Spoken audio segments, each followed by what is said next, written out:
Okie dokie. Hey, good morning, folks. It's Nathan here. Welcome back to February's live chat, and I'm still in the process of waking up because back in January we decided that what we would do is set it up for 9 in the morning Pacific Standard Time, which gave me loads of time to kind of wake up, get ready, do my thing.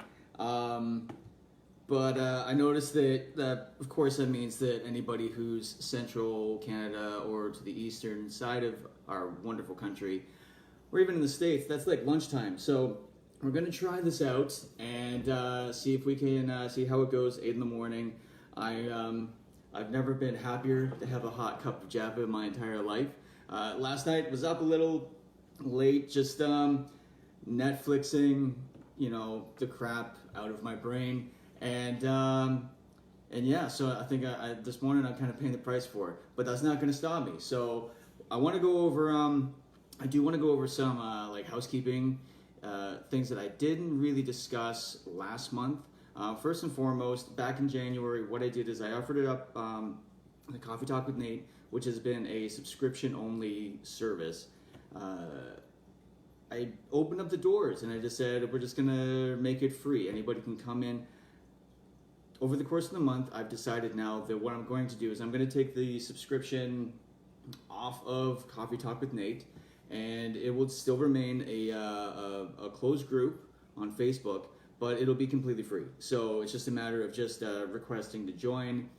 And I mean, if you're cool and you seem like a good person, then I have no problem inviting you into this community. So, which reminds me, just some very basic rules. This is created as a community-based group. So if you ever have any kind of issues that you want to throw my way, I'm more than happy to help. But if you just want to open it up to members of the group, by all means, go right ahead. This is what I wanted to create. Not only just a platform for like live chats and to be able to kind of share some insights here and there, but also to try and build a community of parents and youth workers, anybody who's got experience with children, teens, young adults, family counseling, whatever. I just wanted to put this together to see if we could collectively put our minds together and help each other out. So that's the main reason I did Coffee Talk with Nate. That's why we have this group. Within membership of this group, all I ask really is that we just be respectful of each other. If somebody posts something, let's look at it empathetically. Let's look at the questions constructively. And yeah, I mean, I don't want this to be a platform to preach. It's just, I don't want people going on being like, oh, why would you let your kid do that? Or, I would never do that. Or, pro-vaccination, anti-vaccination, blah, blah, blah, blah, blah. Like, whatever the topic is, I want us to come at it from a respectful standpoint, okay? If I ever feel that somebody's just being a jerk on here, I have no problem tossing you out. So with that said, everybody here, it's been seems like one big happy family, which has been awesome. And I'm really grateful for that. But the last thing I want to do before I get into talking about this month's topic is I want to promote a fundraising campaign that's been going on for a gentleman that I've had the chance to meet, that I've been able to sit down and chat with, and really, really solid guy. And it's just been like, it just blows my mind how his family's come together to help him through what he's going through. And I'm talking about Sean Lalonde. You may have seen a video that I posted trying to already fundraise, but I'm going to talk about it here because it's my group, it's my live chat, so why not? Sean is, he's been diagnosed with an advanced inoperable form of liver cancer, and he's been just like plugging through this thing, and deep down in my heart, I feel like he's got the ability to kind of just kick cancer to the curb. But that doesn't mean that, he can't just do that on his own. So his family is still currently fundraising. He went to Mexico for medical treatment, and it was amazing. And they're going to see if we can get him back out to Mexico. So they have two things that are happening. You can go to gofundme.com/LaloneFamily, and you can choose to donate there. Or they also have a t-shirt campaign going on through Bonfire. If you want those links, just message me. You can send me a direct message and I'll link you up. He's super nice guy. The whole family's amazing. And when we went as a family to one of their fundraisers, it just blew my mind how much support he had here in BC. But I know that there are people all across North America that have been affected by cancer in one way or another. We've all lost loved ones or friends for like family. So I'd like to do what I can to promote that. So with all of that out of the way, I'm gonna jump off of that self-promotion and just community promotion soapbox, and let's get into this, the reason why we're all here. So picky eating. Now, I don't know if you live in a household that has a picky eater.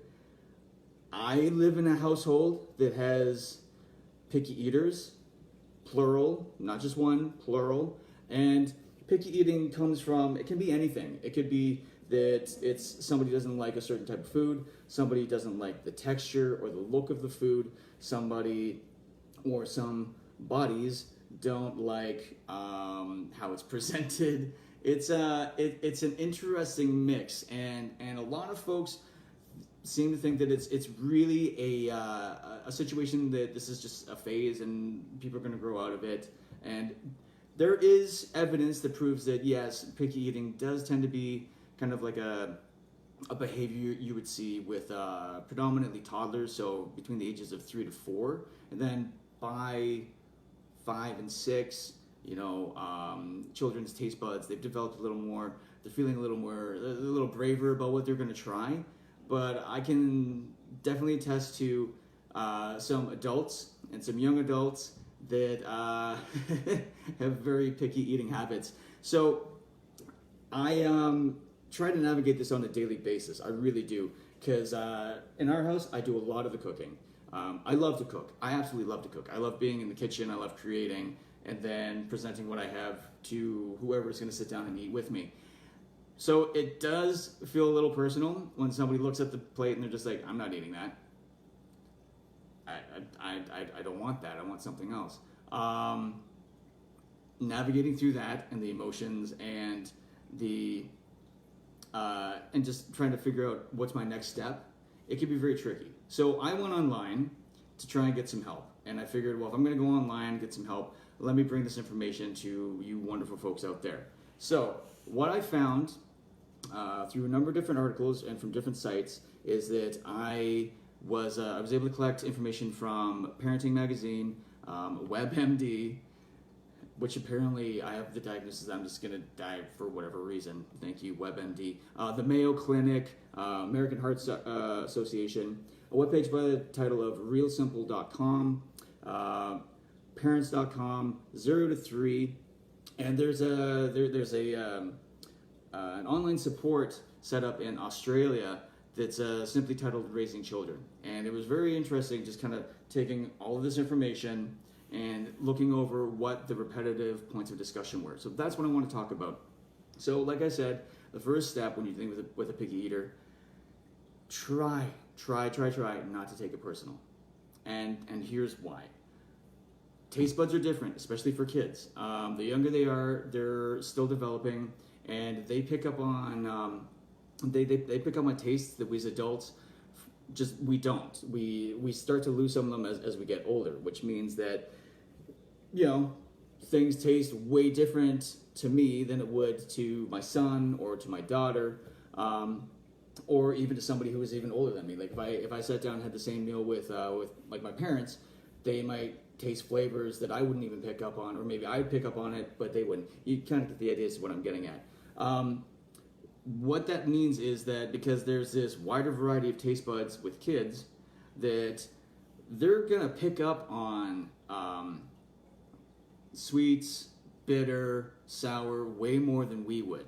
And that's kind of crazy when you think about it, but at the same time, amazing.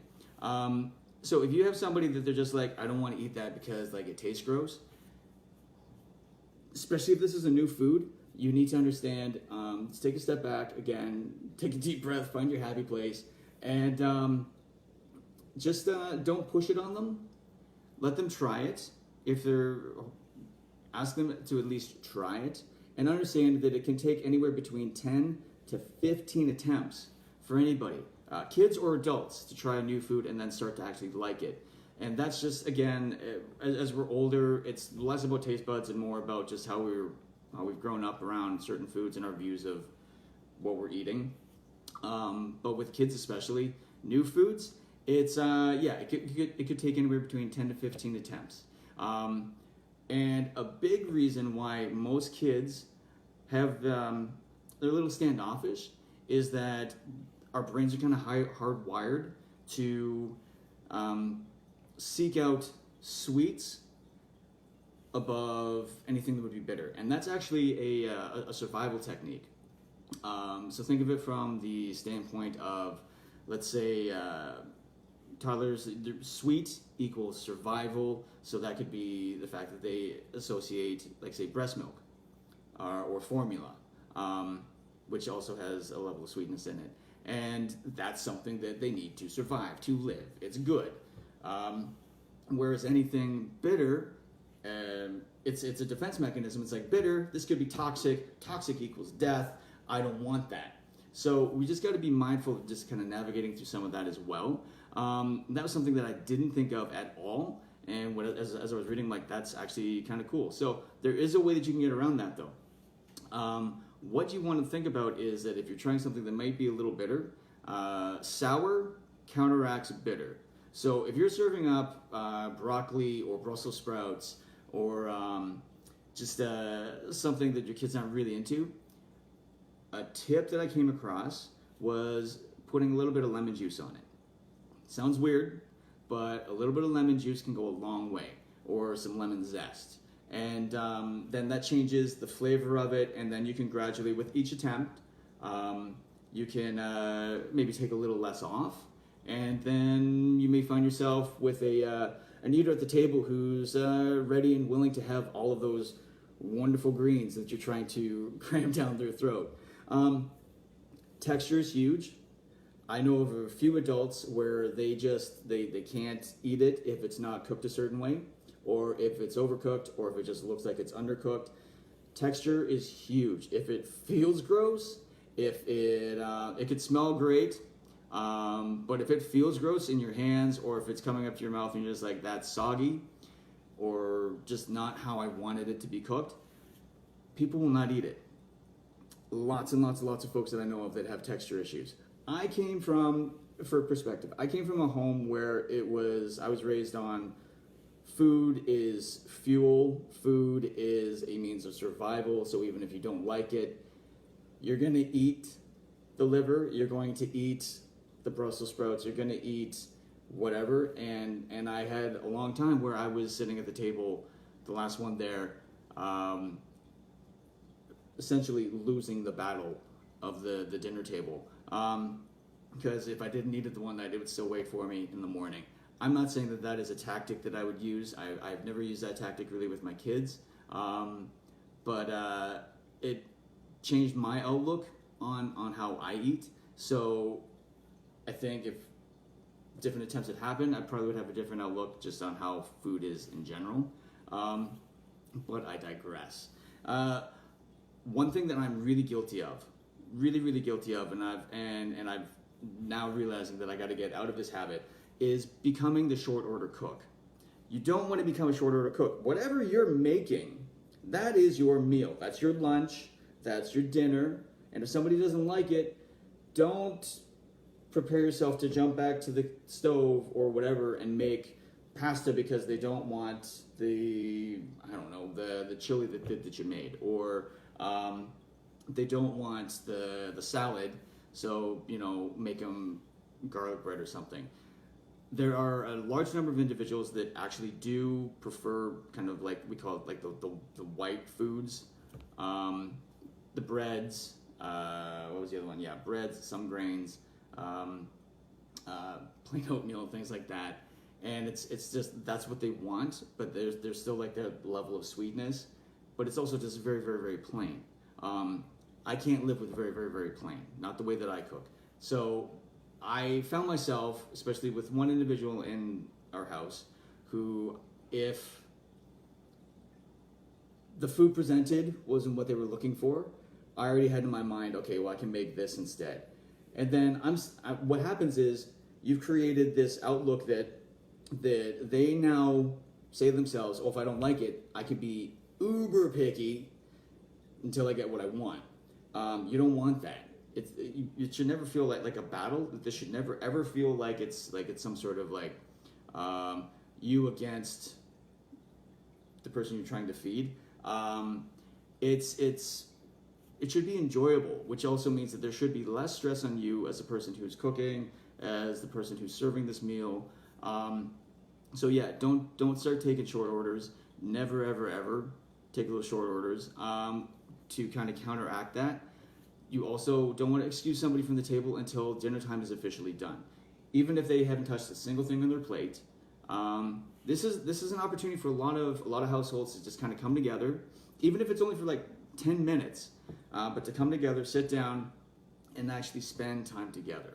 We all lead very busy lives. We all lead lives that there may be something happening after dinner. You may have to take the kids to soccer or to like a scouts meeting or a youth group, whatever. Maybe it's that couples laser tag thing that you want to hit up, but you need to just understand that whoever is sitting there with you, there's a designated dinner time, there's a designated lunch time, and you do not want to excuse that and break that cycle, because it's also a matter of routine. Routine is another thing that we all can kind of get used to. I know, again, lives can be very busy, so some days you may have to work late, or because you've got something happening around the same time that your dinner wouldn't normally be served, you got to switch it up. But if you can, try and create a routine as much as possible. That's been a big help for us. We have timers set, for even feeding our pets, let alone trying to feed ourselves. So we set that up so that after a while, you just kind of get used to the idea, like, I should be hungry right now, so I'm going to sit down and I'm going to have this meal, and then I'm just going to, like, eat whatever's put in front of me, ideally. If you have kids, then why not get them involved? Like, honestly, it's simply a matter of just being like, hey, I'm not going to give you the knife to start dicing up the veggies, or I don't know if you have meat in your house. Leave the sharps to the adults. But I mean, you can get your kids to come in and they can help, make the sauce. They can help stir batter. They can, prep the vegetables by getting them all washed. Wash all the fruits. Wash all the veggies. Breakfast time. Flip the pancakes. My son loves that. My son loves coming in when I'm making pancakes on a Sunday morning. He loves to sit down and, hop up on his footstool and flip them. I'll pour them out, but he'll flip them. And I mean, like just totally makes his day. He sits down and he's like, I helped make these. This is amazing. You're eating what I helped make. Like, he loves it. He's all for that. And I think that there's opportunities that sometimes get missed because we're like, no, we got this. And I'm guilty of this too. I'm very guilty of this. We all find ourselves, we're like, no, I can do this faster if I just do it on my own. But then you're separating them from that process. And it's a learning experience. You can teach them some solid life skills. You can also just create a stronger comfort around being in the kitchen, being around, the stove as it's on or the oven as it's on, being around like the knives. I'm not going to say that that's necessarily a great idea, but my kids, they help, and they come in and they give me a hand where they can. And now I can ask my daughter to help actually do some of the cooking. She's old enough that I can be like, hey, can you take care of that? Awesome. Then I can take care of this over here. And it brings everybody together. Minimizing distractions. So by distractions, I mean your TV, your cell phone, your tablet, any kind of other electronics. We've got some big book readers here, so we have a strict no book, no toy rule at our at our table. If we're sitting down to eat, I don't want my son to be trying to play with Lego figures and my daughter reading a book while she's trying to eat. And at the same time, I got to get out of the habit of sitting there and like checking through emails or whatever and being like, yep, we're all distracted. And one of the worst things is if you've got a TV playing in the background, I don't know if you ever had to deal with this, but trying to feed your child healthy food while there's a commercial for a certain tiger bouncing around fronting a highly sugary breakfast cereal, you're in a bit of a losing battle. You're distracting them, and you're also getting them to kind of pay attention to this, hey, there's something sweet, there's something that I could actually have that I want, and yeah, there it is. You know, you don't want that to happen. Get rid of the distractions. At the very least, if you're a household like us, we'll have music playing in the background, but that's really it. And even then, we try and keep it low, so it's just kind of like background noise. And get some conversations going. Get some, find out how their day went. Find out what's happening with school, what's happening with their friends. You know, are they killing it in Fortnite? I don't know. But, like, just get together. Eliminate the distractions so your focus is on you as a family or just you as a group of people. And eating the food that's in front of you. One thing that I used to do was offer up dessert as a reward, and that's a tricky one. Now, I'm not a huge fan of desserts. Even if I'm like out at a restaurant or something, I prefer like the big meal, and then I'm like, stick a fork in me, I'm done. I'll skip the cake or the brownie, volcano, whatever. Some folks, that's all they live for. Like they expect a dessert, and it's kind of like this weird reward system. So like if you start saying, you know, you're going to withhold dessert because they're not finishing their meal, it sends out this message that the dessert is the best part.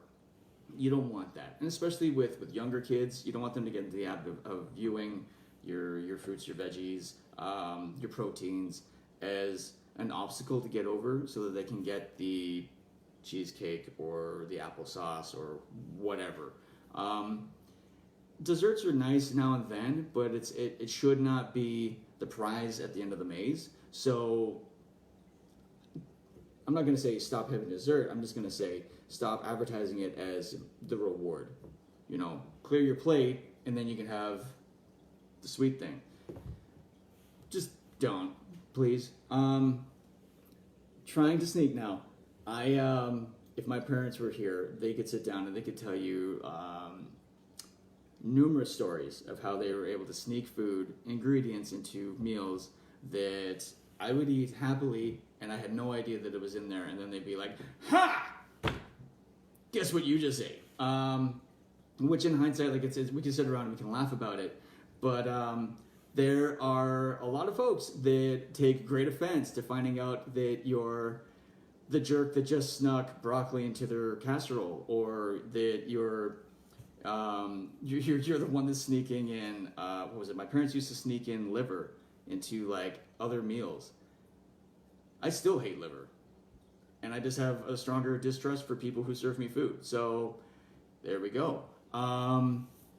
There's when you're trying to sneak food into or ingredients into like another meal, you can watch it potentially backfire. And by that, it means that you're a picky eater who's already a picky eater, who's already trying to navigate what they like and what they don't like, and you're trying to sneak something in.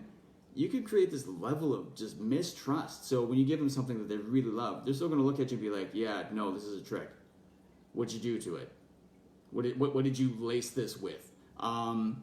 So they may never, ever, ever eat that food again just because you tried to trick them once and you got caught. So it's better just to be honest. If they ask what's in what am I eating, let them know. Don't try and backpedal your way through it. Sitting there sneakily trying to figure out, you're eating what you said you wouldn't eat. Remember, again, it can take anywhere between 10 to 15 attempts at somebody trying something and then really kind of latching onto it. I already spoke to routines, something that you can try and do, and we do it all the time here. If you can make the meal fun, go for it. Like, use your imagination. If you're like me, you can look at something and, for the most part, look at something and be like, how can I kind of flip this on its ass so that it's something new? We do a few different things here. A big one that's always been a hit is we call them the monster burgers. So we're vegan, vegetarian, and I'm not going to go any deeper into that. It's just a statement of fact. We have no meat in this house, so it's like when we do burgers, the kids already know, and they've known forever, that this is going to be like a veggie patty. Which sometimes is totally cool, other times they're just like, no. But the Monster Burger is awesome, because the Monster Burger is, we're still taking everything we put onto a burger and just making it look really fun, making it look entertaining. Red peppers for tongues, olives for eyes, vegan cheese diced up to make little teeth, like spinach for hair, or lettuce, or like whatever else. You just get creative with it, and then you serve it on the plate, and it is amazing, especially with like younger kids who are just like, this is awesome. I'm eating a monster right now. Pardon me. Another one that we do, and my son actually found this, is taking fruits and snacks and like a breakfast pita, and you put it into, slice everything up so it looks like the face of a bear. He got it from a magazine. He showed it to me, and I'm like, dude, we can totally do that. And it was a hit. You know, not only were my nailed it skills like on point, it was just something that everything that was on that plate was something that they liked, something that they would eat separately. So it was really awesome that we were able to bring it all together and create something creative, and they still ask for it every now and then. It's the possibilities out there that you don't just have to serve up something boring and bland. Like use your imagination. Think, how can I present this? If you've got somebody who's being super picky, try to look at it from the outside looking in and say to yourself, what can I do to kind of switch this up? And if that means getting decorative with it, getting creative, then go for it. You know, there's no harm in not trying, and nobody's going to judge you for your artistic ability. And if they do, well, I'm not going to get into that. That's a whole other self-esteem conversation that we're just going to leave alone for today. Minimize snacking. We have usually a plethora of like fruits that are just out, bananas, apples, oranges, that kind of thing. So the kids know whenever they're feeling hungry, we prefer that they go grab that instead of like something that's been processed. But with that said, if I'm in the process of making a meal and I know that it should be ready in about 15-20 minutes or even half an hour, there's no snacking. There's no snacking whatsoever, because when I allow them to snack, they don't eat their food, either one of them, because they're full. They're kids. Their stomachs are a heck of a lot smaller than ours, which means that, you know, we have to remember this too, that if you let them have like an entire apple, that could sit in their stomach like a full meal. So just no. Snacking's okay, but at certain points of the day. Leading up to a meal, I would say your cutoff point would be half an hour at the most. I'd say probably even closer to like 45 minutes, and be like, I'm just getting dinner ready.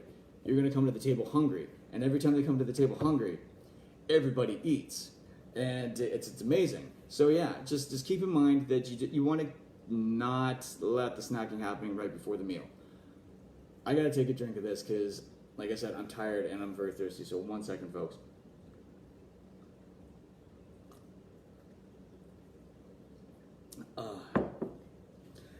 If you've ever been in a situation where you're focused on eating until the plate is clear, let's all take a step back and just stop. I was guilty of this for a very long time. It took a long time for me to wrap my head around the idea that it's eating till you're full, not until the plate is clear. Again, that's upbringing. It's a matter of it's a matter of just looking at it from a different perspective, reminding myself again, and my wife was very, very helpful in reminding me that, yeah, you're struggling through this, but remember, the kid's stomach, their portions are a heck of a lot smaller than your own. So it's like, that's a big one for me. It's always been a big one for me. Focusing on eating until you're full and not feeling that they have to clear the plate. It puts a lot of pressure on somebody who might not, first off, might not be able to eat everything that's on the plate, but also you don't want them to get the fact of, hey, let's start overeating just because I still have food that I need to finish, and to say that I'm finished, my plate must be clear. If they're genuinely full, and as a parent or even as a youth worker, because this is open to everybody, and I've been in the situation on both ends, if they say that they're genuinely full, then leave it at that. Don't force it, because honestly, if they start to get hungry again, sometimes what we'll do, if it looks like we have somebody at the table who's like, I'm full, I don't want to eat anymore. Okay, fair, but if you're hungry again, we're going to save this, we're going to set this aside so we can just warm it up and come back and finish it. Yeah, okay, that works. Instead of like, you're going to eat everything on your damn plate and you're going to do it now and you're not doing anything else until that is all gone. You know, that was my approach early on, and it blew up in my face every single time. So just remind yourself that, yeah, it's a matter of eating until they're full. And if you've got healthy snacks that are provided anyways, even if you had to get rid of that dinner plate, if they start to get hungry again, then yeah, have them just grab some fruit or sliced up raw veggies or something. Which actually reminds me of something else that I wanted to talk about and I missed for the very beginning. Trying new foods, trying to find different ways of serving the same food. So let's say I'm going to use vegetable as an example, because they're really easy to switch up. If your kid doesn't like it raw, then maybe try roasting. Roasting brings up the natural sweetness. Steamed veggies, you got raw, you got roasted, you got steamed. Those are three options right off the bat for almost anything that's green and maybe not leafy, but that you can serve up to a picky eater. So it's, and remember again that you might have to navigate around the sweet equals survival, bitter equals, toxic, which equals death. So try and figure out some ways that you can just kind of change the flavor, still present it, the same food, and then take it from there. You may find somebody, you may have somebody in the house where there's food being separated, like they can't mix it. We have that here.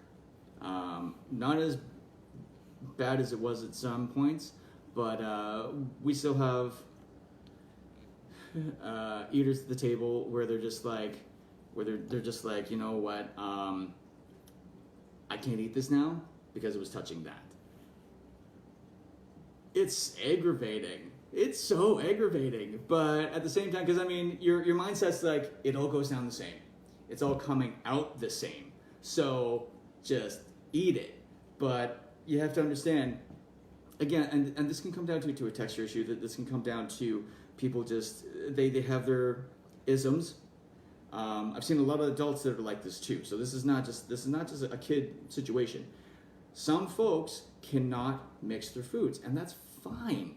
If they're eating, okay. If they sit down and they stir it all up and they'll be like, it's mixed, I can't eat it, then they're being jerks. But if it's a matter of, they had their one thing but a little bit mixed in with something else, then don't worry about focusing on that area where it was all mixed in. Still, just let them eat.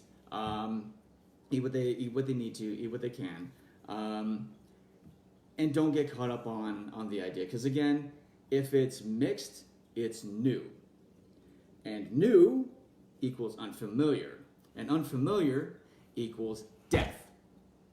So, which sounds really harsh, but think like a kid, and that's kind of how some of them will perceive it. They're just like, this is something new. That you're trying to kill me. I'm not going to eat that. So let them keep it separated. Let them figure out and navigate how they're going to eat this on their own. Support them as much as possible, because the other thing is too, picky eaters come in all sizes, at all ages.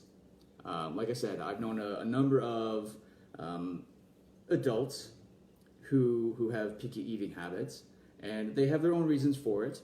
And it's just a matter of just trying to sympathize. If you've got,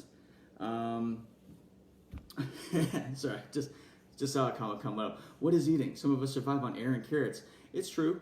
It's true. Some diets, and I'm kind of leading to that, if you have somebody who's not uber adventurous, or I will even say mildly adventurous at eating foods, there's your stereotypical meat and potatoes diner. There's also, folks where you could be at a fancy dinner and all they want is like the grilled cheese. It's because in some cases, I'm not a professional here and I can't speak to every individual who goes through this, but there could be a long history of food issues and diet concerns, and this is why some people don't want to stray away from what they know and what they feel comfortable eating. It's for us who will pretty much eat anything that's put in front of us within reason. We need to be able to sympathize. We need to be able to empathize with that individual, because trust me, as an adult, nobody wakes up and says, how can I make everybody else's day super difficult when they try to feed me, or when I go to a restaurant, or I have lunch or dinner, or I have that business meeting. I want to make it as awkward as possible, so I'm going to be a super picky eater.